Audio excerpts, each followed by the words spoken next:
Manipuler les dates dans Excel, ça peut souvent être source d'erreurs. Dans cette formation, je vais t'aider à les utiliser correctement, à calculer des durées entre des dates efficacement et même à te projeter dans le futur. Tu peux accéder à l'ensemble de ma formation Excel en cliquant sur le lien en description. Tu vas accéder aux différents modules avec des fichiers de mise en pratique et des fiches synthétiques de raccourcis clavier, de fonctions incontournables sur Excel. Et tout ça, c'est gratuit. Allez, c'est parti pour la vidéo. Dans ce module, on va voir comment stocker, formater et utiliser le temps dans nos tableaux.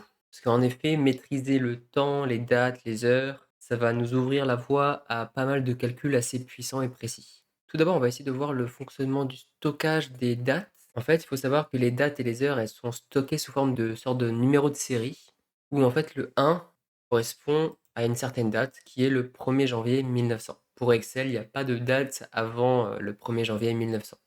Par exemple, la date du 12 octobre 2025, si je la convertis en nombre, donc ici par exemple les zéros, donc on voit que c'est le numéro 45 942. Donc après, pour le reconvertir en date, je vais ici dans date courte. Je peux aussi avoir le format date longue. Je peux même indiquer les heures. Là, par défaut, ce sera toujours minuit quand on met uniquement la date. Donc là, on peut voir le détail. C'est en particulier le 12 octobre 2025 à minuit. Si on modifie l'heure, par exemple, si on met ici 8 heures, après, si je le convertis en nombre, on voit qu'il y a un chiffre après la virgule. D'ailleurs, je me suis trompé, c'est pas 8 heures, c'est 8 minutes. 8 heures, ce serait plutôt ici. Donc là, c'est les heures, les minutes et les secondes. 8 heures, ce sera plutôt comme cela. Donc là, c'est plus logique, 0,33 en plus, parce que 8 heures correspond à un tiers de la journée. Ok, donc on va rester en format date courte. On va enlever l'heure. Donc quand on enlève l'heure, ça met directement minuit par défaut. Et du coup, le 1, ça correspond au 1er janvier 1900. Donc ça, c'est le numéro 1 en termes de série. Et ça, c'est le numéro 45 942.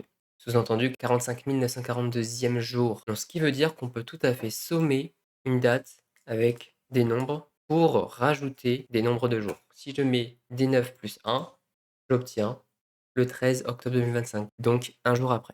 En ce qui concerne les dates, on a vu la date courte, la date longue, le format heure. On a aussi la possibilité de mettre d'autres formats de dates. Ici, on voit différents types de dates. Par exemple, si on veut juste afficher le mois et l'année, là, ça va afficher octobre 2025.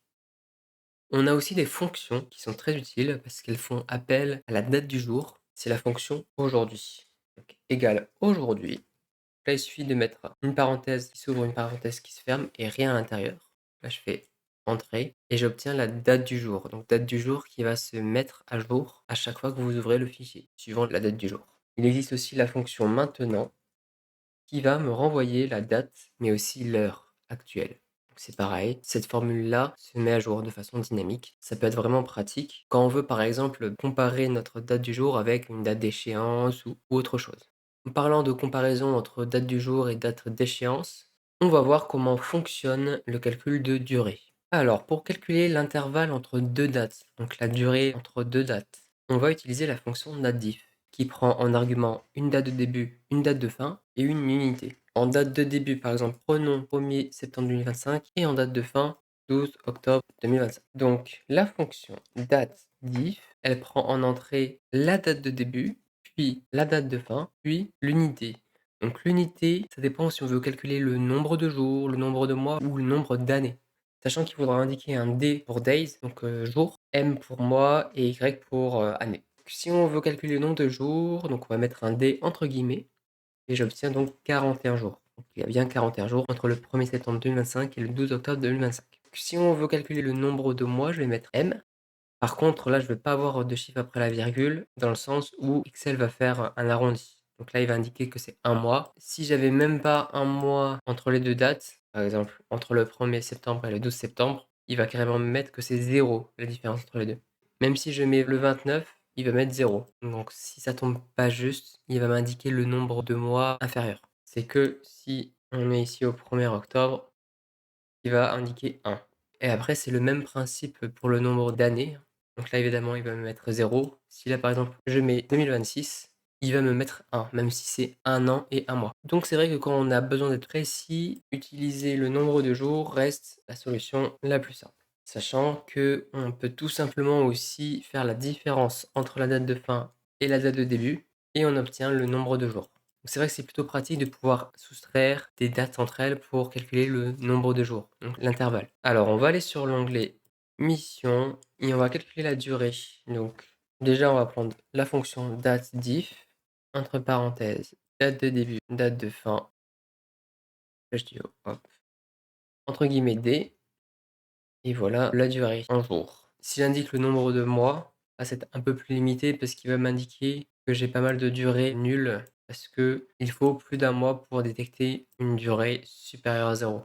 Sinon, si on veut vraiment le calculer en mois, mais arrondi, par exemple au dixième près, il faut plutôt utiliser la différence entre la date de fin et la date de début. Donc là, c'est en jours.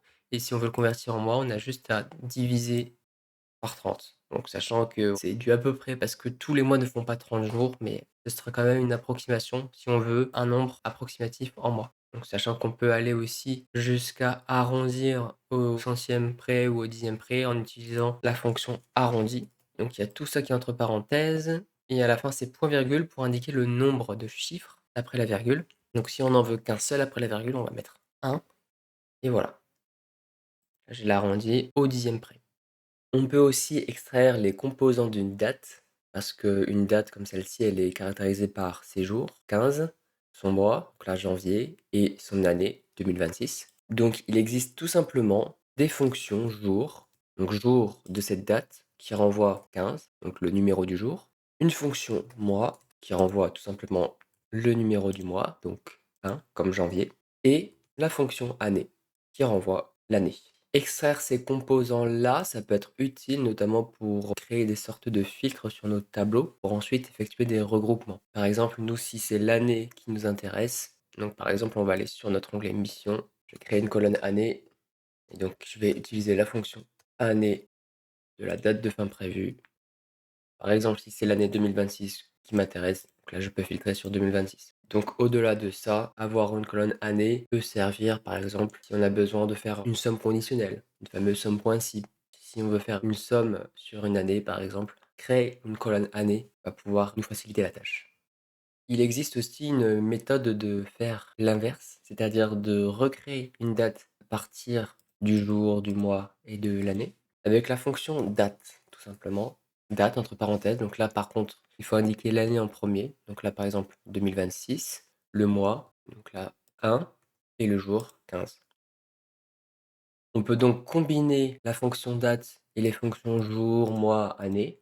Par exemple, si on veut reproduire une date mais en mettant par exemple sur le premier jour du mois. L'année, donc je vais utiliser la fonction année, entre parenthèses, cette date-là. Je veux récupérer la même année que cette date-là, point virgule, mois. Donc le mois, pareil, je vais récupérer le même mois. Par contre, imaginons, je ne veux pas récupérer le 15 du mois, mais je veux récupérer à chaque fois le premier du mois. Donc je vais indiquer 1. Donc comme ça, je récupère le 1er janvier 2026. J'ai un petit peu recréé ma date. Ça peut être vraiment pratique, par exemple, au niveau des filtres, au niveau de tableaux faits par la suite. Ils vont résumer ce tableau-là. On a juste besoin de connaître le mois et l'année. On ne veut pas aller jusqu'au détail du jour. Parce qu'en plus, là, le 1er janvier 2026, je peux le mettre en forme d'une façon un peu différente. Si je vais dans autre format numérique, je peux notamment le noter de cette façon-là, avec juste le mois et l'année. Sachant que là, c'est bien le 1er janvier 2026. Si je reproduis la mise en forme sur celui-ci, il y aurait également écrit janvier 2026. Par contre, vraiment, le nom qui est stocké, c'est le 15 janvier. Alors que là, c'est le 1er janvier. On va mettre en application sur l'onglet mission. Et donc, dans ce cas-là, je vais utiliser la formule date, entre parenthèses, année, de, allez, la date de fin, on va regarder. Je ferme la parenthèse, point virgule, le même mois que le mois indiqué ici.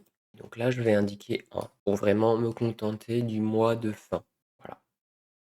Ce qu'on peut faire aussi sur une date, c'est d'identifier le jour de la semaine. Pour cela, je vais à la fonction jour, sum, entre parenthèses, ma date en question. Et là, donc, j'ai plusieurs possibilités. Dans le cas où c'est une semaine qui commence le lundi, on va commencer par 1. L'option 2 est quand même pas trop mal. Donc le 1 sera lundi et le 7 sera dimanche. Donc là, le 15 janvier 2026, ça correspond au jeudi. Lundi, mardi, mercredi, jeudi. 4. Donc là, vraiment, c'est une version numérique du jour de la semaine. Ça peut être aussi plus parlant de l'indiquer en forme de texte. Pour cela, tu as la fonction texte où on va indiquer en entrée la date et point virgule, donc le format du texte. Donc là, il faut savoir que pour avoir un nombre en semaine, il faut mettre entre guillemets 4 J, les J de jour. Donc là, ça met bien jeudi. Donc là, si je modifie la date, mercredi. Si j'avais mis uniquement le J, il m'indique uniquement le numéro du jour, ce qui ne m'intéresse pas dans ce cas-là. J'en profite pour montrer aussi qu'on peut aussi indiquer le mois. Là, si je mets 2 M, il va mettre 2 caractères. Si j'en mets qu'un, il va m'en mettre qu'un. Et l'année, donc ce sera plutôt année avec 4 A pour 4 caractères. Et si j'en mets 2, il me met uniquement 26. Donc nous, on va rester sur les 4 J pour indiquer le jour de la semaine. Donc sur notre tableau, si on veut extraire le jour de la semaine, par exemple de la date de début, donc soit on utilise la fonction jour-semaine, on va mettre le numéro 2. Là, je vais convertir en nombre, hein, où je vais enlever les chiffres après la virgule. Mais sinon, si on veut vraiment la version texte qui est peut-être plus parlante, on va utiliser la fonction texte, entre parenthèses, date de début, point virgule, 4J, de jour, entre guillemets. Allez, pour récapituler sur les premières formules qu'on a vues au niveau des dates, donc on a la fonction aujourd'hui, avec aucun argument à l'intérieur, mais n'oublie pas les parenthèses, qui renvoient la date du jour, vraiment en dynamique, donc elle va se mettre à jour à chaque fois que tu vas ouvrir le fichier. La fonction maintenant, c'est la même chose qu'aujourd'hui, sauf qu'en plus de ça, elle te renvoie l'heure actuelle, donc la date et l'heure actuelle. La fonction dateDiff, elle vient prendre en entrée une date de début, une date de fin ou date 2. Soit tu vas mettre un D de day ou jour, soit un M de mois, soit un Y pour les années. Ça va te permettre de calculer le nombre de jours entre la date de début et la date de fin, ou le nombre de mois ou d'années. À chaque fois, ça va arrondir à l'entier inférieur. Donc par exemple, si tu as 29 jours entre la date 1 et la date 2 et que tu veux calculer le nombre de mois, il va pas te dire un mois parce que c'est plus proche de 30 ou 31 jours, il va t'indiquer 0 mois. Par contre, si tu mets bien un nombre de jours, il va te mettre 29 jours. Ensuite, tu as la fonction jour ou mois ou année qui te permet de renvoyer le numéro du jour, le numéro du mois ou l'année de ta date 0. Tu peux combiner ça avec la fonction date qui te permet, là, donc par exemple pour ce cas-là, de renvoyer le premier jour du mois et de l'année de la date 0. La fonction joursum te permet de renvoyer le numéro du jour de la semaine de ta date, avec l'argument 2 en deuxième position qui te permet de dire que le 1 correspond au lundi et le 7 correspond au dimanche. Et enfin, tu as la fonction texte qui prend en argument date 0 et 4J entre guillemets, 4J qui correspond au jour de la semaine. C'est pour tout simplement convertir date 0 en jour de la semaine.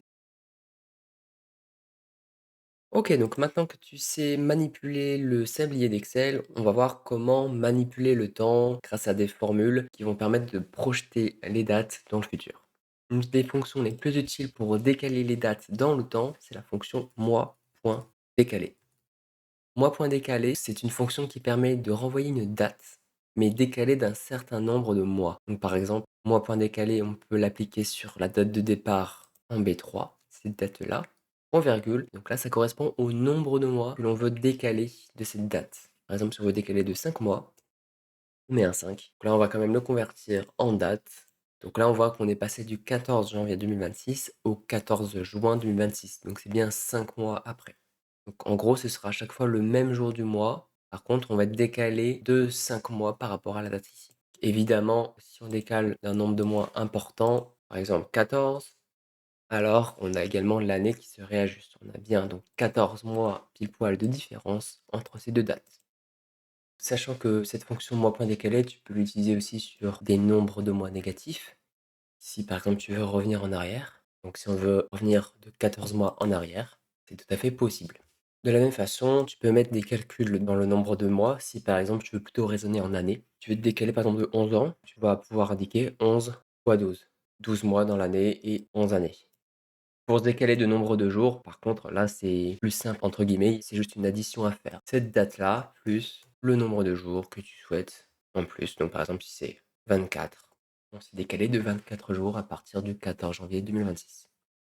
Une autre fonction bien utile, c'est la fonction fin.mois te permet de renvoyer le dernier jour du mois d'une certaine date. Donc, par exemple, si on la prend sur la date 14 janvier 2026, et donc on veut le dernier jour du mois, donc le 31 janvier 2026, bien, je vais prendre B3 et après, donc là, ça correspond au mois de décalage et si on souhaite des mois de décalage. Si là, vraiment, on veut le même mois, mais uniquement le dernier jour du mois, donc on va mettre 0. on veut 0 mois de décalage. Donc cette fonction-là, elle fait à peu près le même travail que mois point décalé, mais en plus de ça, elle indique le dernier jour du mois. Donc tu l'auras compris, si par exemple tu veux te décaler de 2 mois, si tu veux connaître le dernier jour du mois de mars, donc qui est 2 mois après le mois de janvier, eh bien tu peux indiquer fin point mois de B3, point virgule 2.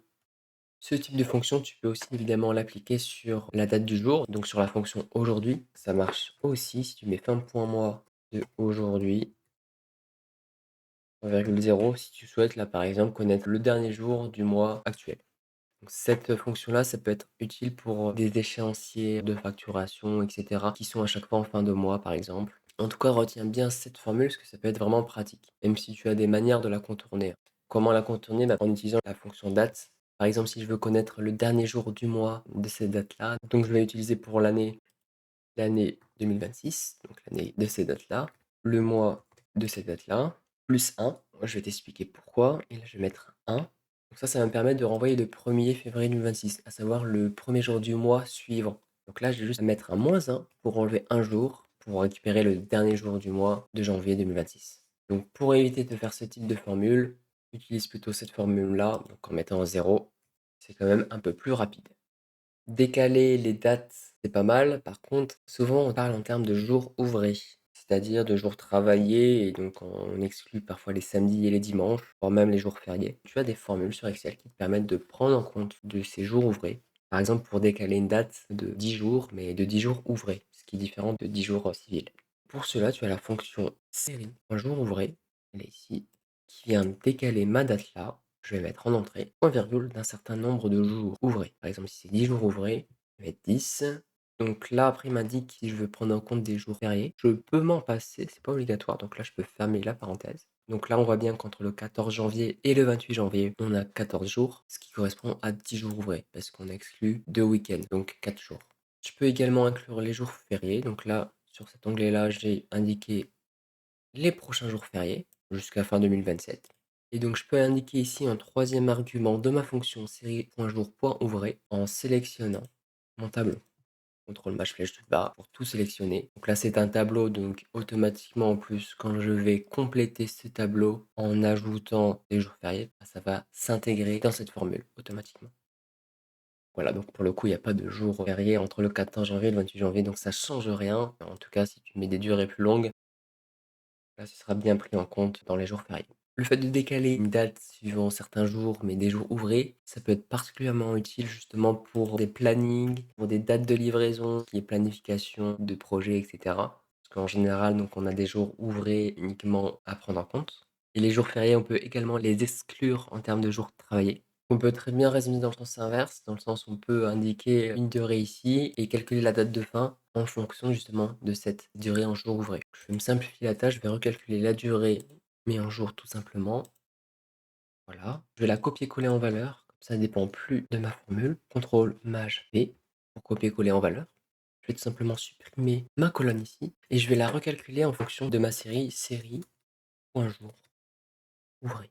Entre parenthèses, date de début, point virgule, ma durée, point virgule, mes jours fériés qui sont dans cet onglet-là. Je ferme ma parenthèse. Et donc là, j'ai mes dates de fin qui ont été recalculées. Et là, évidemment, c'est un peu plus long que prévu parce qu'on raisonne en termes de jours ouvrés. Après, là, je peux aller un peu plus loin dans le sens où si à chaque fois mes missions dépendent de la mission précédente, à savoir la mission précédente doit être terminée avant que la nouvelle commence, là, je peux peut-être faire appel à ma date de fin ici. Je peux peut-être même rajouter un jour. Après, je déroule la formule. Pourquoi je la déroule? Parce qu'elle ne s'applique pas de partout sur ma colonne, hein, même si c'est un tableau structuré, je veux quand même que ma première ligne soit une date notée en dur. Ça fait bien appel à la date de fin précédente. Je rajoute un jour et après je peux dérouler ici. Au contraire, il existe aussi une formule qui te permet de calculer le nombre de jours ouvrés entre deux dates. Donc c'est un peu le raisonnement inverse. Donc tu as deux dates, par exemple le 14 janvier 2026 et le 18 juin 2027. Tu veux renvoyer le nombre de jours ouvrés entre ces deux dates. C'est pas la fonction série.jour.ouvré, cette fois-ci c'est la fonction nb comme nombre, point jour, point ouvré. Entre parenthèses, la date de début, point virgule, la date de fin. Donc là, tu peux éventuellement ajouter aussi de la même façon les jours fériés. Donc je vais sélectionner pareil mon tableau jours fériés. Donc là, je vais la convertir en nombre. j'ai 361 jours ouvrés entre ces 2 dates. Allez, pour résumer sur le décalage de date, on a la fonction mois point décalé qui prend en argument la date et un nombre entier qui correspond au nombre de mois. Donc un nombre négatif correspondra à un décalage dans le passé et un nombre positif correspondra à un décalage dans le futur. La fonction fin.mois permet de récupérer le dernier jour du mois de la date, si on indique un 0 en deuxième argument. La fonction fin.mois permet aussi de faire un mix entre le mois point décalé et le fin.mois, si on veut décaler la date de X mois et en même temps de récupérer le dernier jour de ce même mois. La fonction série.jour.ouvré permet de décaler la date de X jours ouvrés, en incluant éventuellement un tableau de jours fériés. Et au contraire, la fonction nb.jour.ouvré permet de récupérer le nombre de jours ouvrés entre deux dates, qu'on inclut donc en argument, en incluant aussi éventuellement une liste de jours fériés. On va voir maintenant aussi rapidement comment fonctionnent les heures dans Excel. Donc Excel, comme on l'avait vu, va stocker les heures comme une fraction de jour. Le chiffre 1 correspond à un jour, donc à 24 heures. Donc logiquement, 12 heures correspondent à 0,5. C'est la moitié d'un jour. Pour indiquer une heure, tu peux taper une heure comme 8h30, 08, 2.30. C'est bien reconnu en termes d'heures. Donc là, il te rajoute même les secondes. Donc, par exemple, si on met jusqu'à 17, 2.45, entre les deux, tu as un peu plus de 9 heures. Et donc, si tu fais la différence entre les 2 heures, tu obtiens 9h15. Si tu le convertis en nombre, donc là, en appuyant sur 0, tu vas voir que ça correspond à 0,39. En effet, 9 heures divisé par 24, donc 24 heures, ça correspond à peu près à ça. Donc, c'est comme ça vraiment que les heures sont stockées sur Excel, sous forme de fractions de jours. Pour formater les heures, donc tu peux vraiment aller dans les formats personnalisés. Tu as le format heure ici qui te rajoute les secondes. Et sinon, tu peux aller dans les autres formats numériques. Dans heure, tu as la possibilité aussi de rajouter la version anglaise avec les AM et les PM. Tu peux aussi mixer la date et l'heure pour les avoir côte à côte. On va plutôt prendre une date. Là, par exemple, j'ai pris du 1er janvier au 2 janvier 2026. Donc là, on a 1,39, c'est-à-dire qu'on a un peu plus d'une journée. C'est vraiment la version nombre. Après, si on veut vraiment afficher le nombre d'heures, donc par contre, si j'indique l'heure ici, il me met quand même 9h15. Il n'a pas regardé la date, il a regardé uniquement l'heure. Donc pour vraiment indiquer le nombre d'heures, donc pour contourner ce problème-là, il faut qu'on change le format de la date. C'est une petite astuce à connaître. Autre format numérique. Puis dans personnaliser, c'est ce fameux H avec des crochets de part et d'autre. Tu as un H avec des crochets, et après c'est MM, les minutes et les secondes. Et libre à toi de le personnaliser si tu veux, par exemple, enlever les secondes. Tu veux uniquement garder le nombre d'heures et le nombre de minutes sous cette forme-là. Donc, tu mets ce format-là et tu cliques sur OK. Et là, on a bien le véritable nombre d'heures et de minutes qui s'affiche. En termes de fonctions aussi qui sont utiles, tu as la fonction heure, qui te permet de renvoyer, par exemple sur celle-ci, 8 heures. Donc ça te permet d'extraire l'heure de cette date et heure-ci. Et de la même façon, tu as la fonction minute, qui te renvoie 30 minutes, donc les minutes de cette heure ici. Tu peux aller même jusqu'à la fonction seconde, qui te récupère les secondes, sachant que n'oublie pas la fonction maintenant, qui te renvoie vraiment l'heure du jour.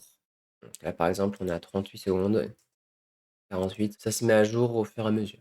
Pour reconstruire une heure, tu peux aussi utiliser la fonction temps, entre parenthèses, donc l'heure, par exemple, si tu veux que ce soit 10 heures, 0 minutes, 0 secondes, ça fonctionne comme ça. Donc c'est vrai qu'on a plus tendance à manipuler des dates que des heures sur Excel.